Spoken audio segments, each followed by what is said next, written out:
would never have started if I were president. This was a war that should have never happened. It shows you what leadership is, what bad leadership can do to a country.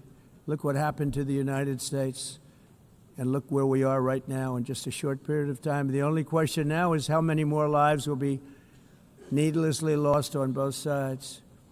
China and India are the primary funders of the ongoing war by continuing to purchase Russian oil.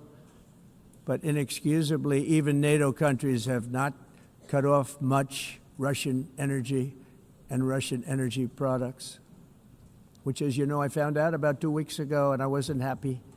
Think of it. They're funding the war against themselves. Who the hell ever heard of that one? In the event that Russia is not ready to make a deal to end the war, then the United States is fully prepared to impose a very strong round of powerful tariffs, which would stop the bloodshed, I believe, very quickly. But for those tariffs to be effective, European nations, all of you are gathered here right now, would have to join us in adopting the exact same measures. I mean, you're much closer to this. We have an ocean in between. You're right there. And Europe has to step it up. They can't be doing what they're doing. They're buying oil and gas from Russia while they're fighting Russia. It's embarrassing to them, and it was very embarrassing to them when I found out about it, I can tell you that. But they have to immediately cease all energy purchases from Russia. Otherwise, we're all wasting a lot of time. So I'm ready to discuss this. We're going to discuss it today with the European nations, all gathered here. I'm sure they're thrilled to hear me speak about it, but that's the way it is. I like to speak my mind and speak the truth.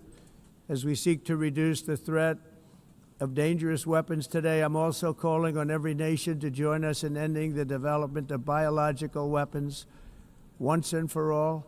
And biological is terrible, and nuclear is even beyond, and we include nuclear in that. We want to have a cessation of the development of nuclear weapons. We know, and I get to view it all the time. Sir, would you like to see? And I look at weapons that are so powerful that we just can't ever use them. If we ever use them, the world literally might come to an end. There would be no United Nations to be talking about. There would be no nothing. Just a few years ago, reckless experiments overseas gave us a devastating global pandemic. Yet despite that worldwide catastrophe, many countries are continuing extremely risky research into bioweapons and man-made pathogens. This is unbelievably dangerous.